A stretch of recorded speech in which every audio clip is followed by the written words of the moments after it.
Hey guys, you are not gonna believe this. I finally found the location of the Hunter house, and I drove down there yesterday to scout it out. It really is in the middle of nowhere, and it looks completely unchanged from the archive photos. I'm pretty sure no one's lived there for years, so tomorrow I'm gonna drive down again and see if I can find a way to get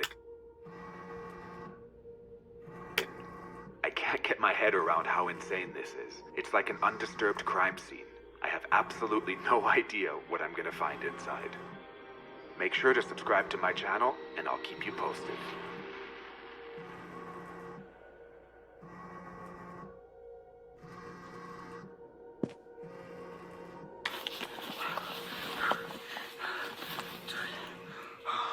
I tried to get into the house.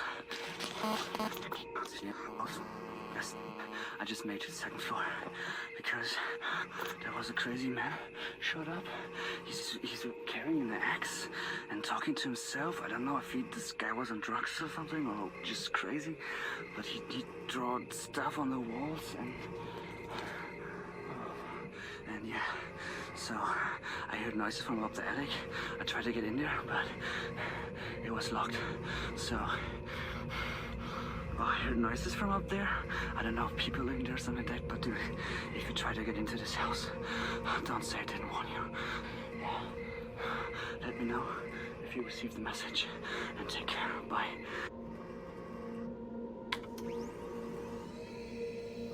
Could you tell me a little bit about your relationship with Elizabeth Hunter? Well, I never met her personally. She was in East Germany, and I was in the West. So she must have found out about me through my work as a counselor of clinical parapsychology at the university. We got a lot of letters back then from East Germans who were seeking assistance in understanding any number of psi phenomena, like apparitions, out-of-body experiences, poltergeist activity, and in some cases relatives disappearing without a trace. But to report something like that would raise suspicion. This was an atheistic state that aimed to suppress any kind of spiritual, religious, or esoteric thought. So you communicated through letters? Yes. Elizabeth was a young mystic, and particularly interested in paganism. She was an inquisitive soul, and unfortunately her curiosity got her noticed. Again, this was all underground. Things got risky, and she and her husband moved to an old villa in the countryside. It was in the middle of a forest, so she could do her research there. It was also a better environment for their little boy to grow up in. And was there anything in those letters that would make you think that something, like, strange was going on? There's no such thing as strange in my line of work. But I did become concerned when the letters stopped. I knew it was hard to smuggle them out, but when they stopped coming altogether, I was worried that something might have happened to her. It was only after the wall came down that I found out that she had disappeared, and that her husband was suspected of murder. What do you know about that? Not much. There were rumors about him burning his son to death. He did some time in a psychiatric ward, but was released for lack of evidence. They never found the bodies.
Hey, hon. Are you still in Germany? I know the story and the research is important to you, but it's just getting out of hand. I'm worried about you. Please be careful or come back home. Please call me back. Love you.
Hello?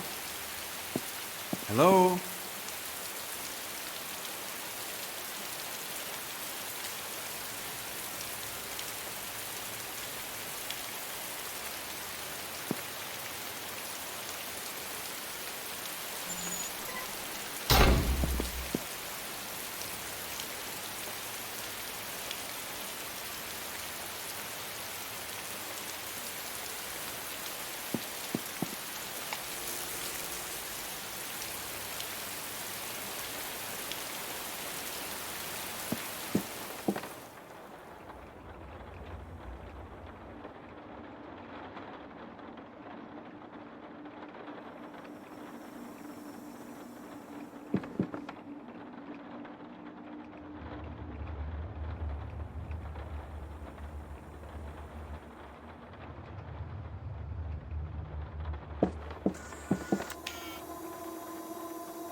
I must be able to find a way to turn the electricity back on.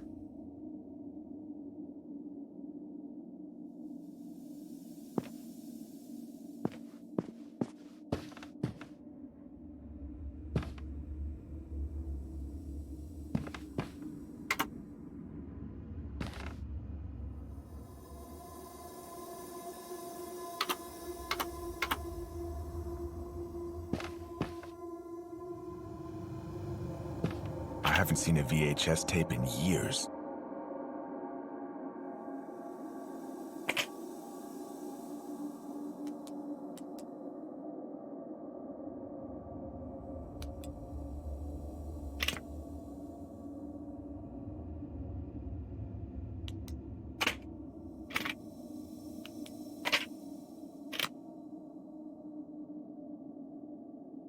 I don't need to take this with me.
Although the first archaeological evidence of ruins as a tool for conducting rituals and magic spells dates back to the 4th century, ruins have a much older history, having first revealed themselves to Wodan after his sacrifice to the tree of Yggdrasil. Runes were intended to perform a wide range of functions, but to my mind, they are the key to unlocking the secrets and miracles of life and death.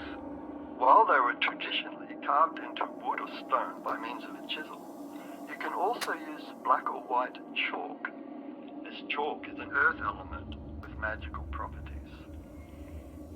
All runes have a positive and a negative meaning, so be very careful when drawing your runes and make sure that you are applying them correctly.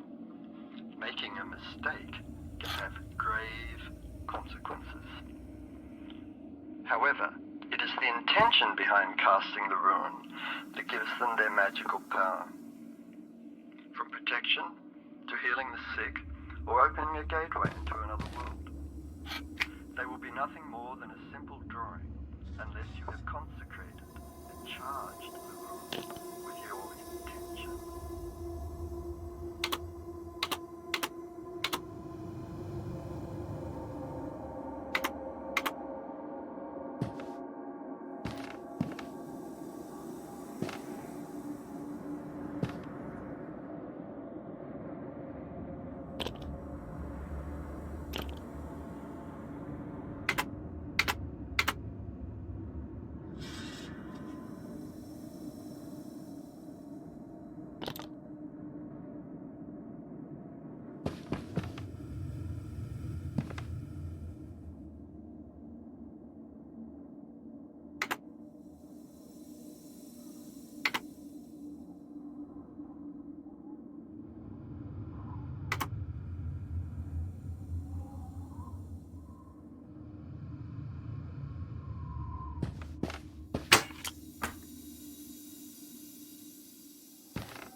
Mischievous nature makes them appealing to children.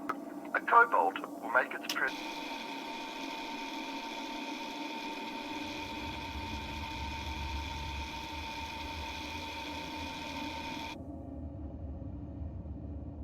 Surviving folklore is remarkably varied as to the appearance and size of a kobold. They are known to be skillful shapeshifters, and legends tell of kobolds revealing themselves in elemental form, like fire or wind, or taking on a human-like form. Their playful, curious, and mischievous nature makes them appealing to children. A kobold will make its presence known in the form of an offering, usually composed of natural elements, like a bouquet of leaves, an ornament made of bramble, or even a delicious apple. Whether you choose to accept or decline this offer sets the tone for your relationship. It is advisable to accept the offer and maintain a mutually beneficial relationship with a kobold. You can do so by keeping the following guideline in mind. 1. The kobold will inhabit your house and become its protector. As with all residents, you should treat it with respect. Reciprocate his offering with an offering of your own. This can be as simple as leaving a glass of milk out at night. A kobold may choose to help you and your family. If, for instance, a household chore is mysteriously completed, you can be sure that it was the kobold. Acknowledge this and return the favor. 3. If you have children, you may notice a positive change in their behavior, as if they have found a new friend. Encourage the communication and do not interfere with their playtime. Not important. 4. Be aware that in rare cases, a kobold has been known to turn malevolent when spurned or disrespected by his human hosts. The consequences can range from minor pranks and general mischief to more serious, albeit isolated incidents of a kobold stealing a human child and replacing it with a changeling.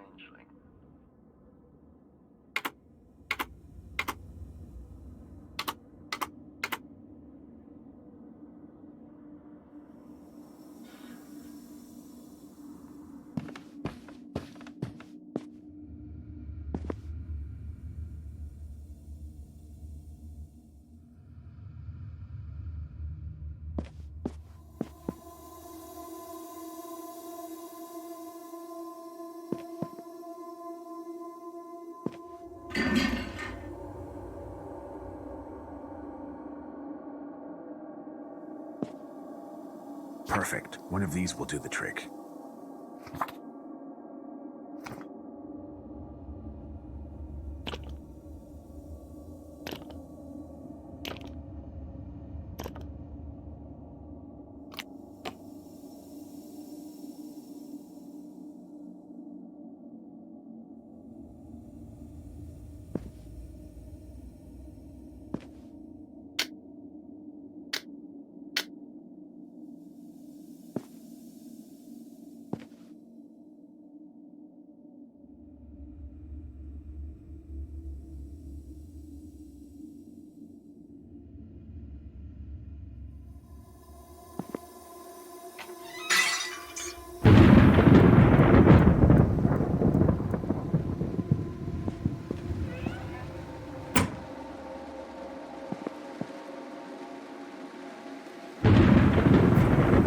Dear Richard, our move went well.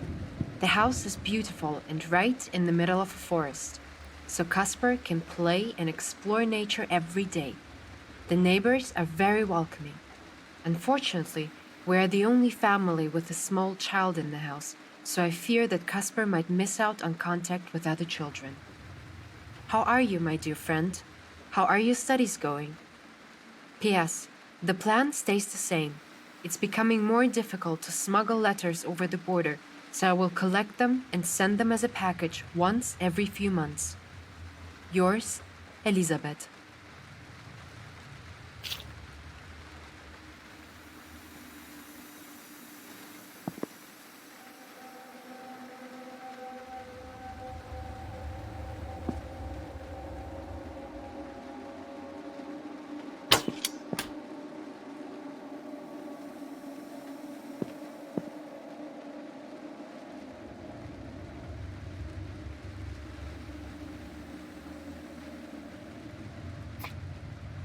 Dear Richard, I really love our new environment. Waking up to bird song, studying by the river, playing hide and seek with Casper in the middle of ancient trees. I can feel the elder spirits watching out for us in the house. Yesterday, Caspar was demanding the whole day to get something sweet. He refused to eat soup or anything else. Suddenly, I heard a knock at the apartment door. I opened and discovered a basket filled with apples. I didn't see anyone in the hall who might have placed it. How delicious they were! Caspar was so happy. I told him that it must have been his invisible friend Pixie who gave him the gift. I wish that you could visit us. I hope that one day this wall will come down. Yours, Elizabeth.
Raus aus dem Haus!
Der Sandmann ist da, er hat so schönen weißen Sand und ist den Kindern wohl bekannt. Der Sandmann ist da. Monster, der Sandmonster, der guckt der Schutz und Fenster, so alt in lieben Kinder, der Sandmonster.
Dear Richard, our little house guy's Pixie is just wonderful.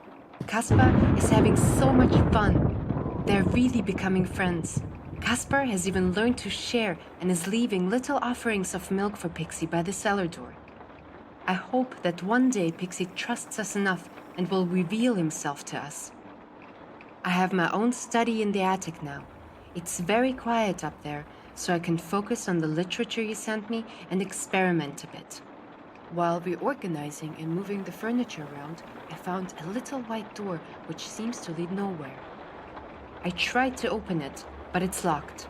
I will ask the neighbors if they know something about it. I hope you're doing well. Yours, Elisabeth.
Dear Richard, we're doing fine. I was studying most of last week, mainly runes and how they are the means of redirecting destiny. Very fascinating. I was still not able to open the door in the attic. It's a shame, because I can feel a great energy behind it. I tried everything, even picking the lock, nothing. But this can be linked to the fact that I'm a little clumsy lately. While cooking, a kitchen knife fell on my hand and cut it badly. I must have misplaced it on the shelf before, but I just cannot remember doing so. I probably just need a good night's sleep, and everything will be better. Yours, Elisabeth.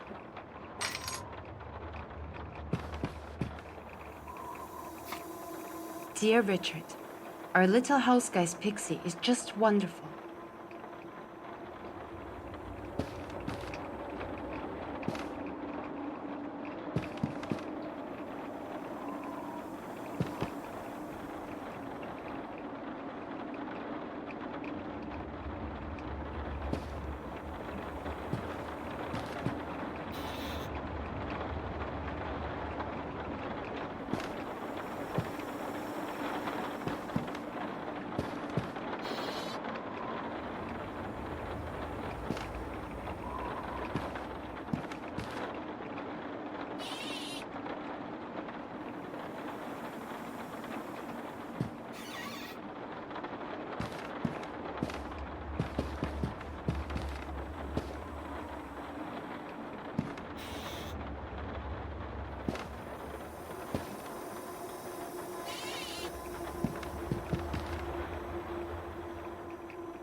What the hell is going on in here?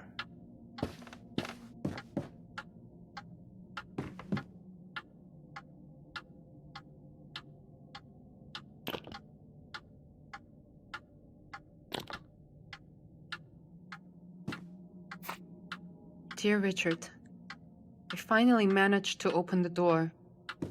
Things have gotten worse. It's becoming dangerous. The neighbors think that I'm some kind of a witch. One of them has threatened to report me. Can you believe it? What happened to our community here? If the Stasi finds out about my research, I will surely go to prison. I must be more careful. My next letter will be written in invisible ink. It will be easier to get it over the border that way. I don't know who to trust anymore, not even Friedrich, who never believes me. Yours, Elisabeth.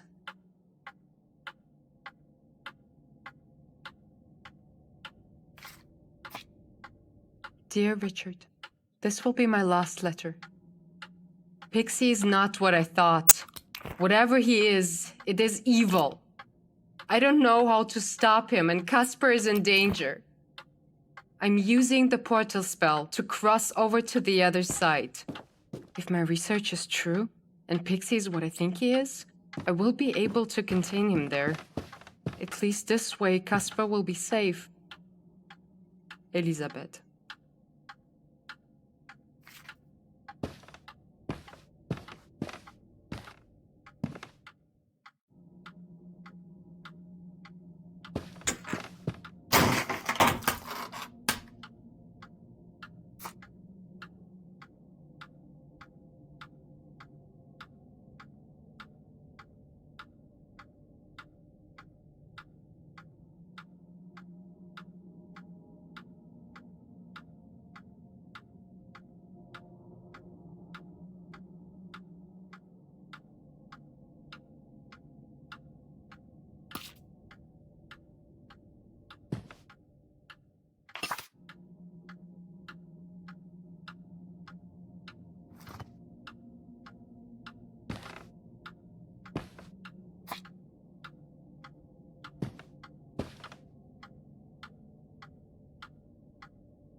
Hey! Was machst du denn da? Um Gottes Willen! Nein!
Das ist alles nur mein Distelwurzel.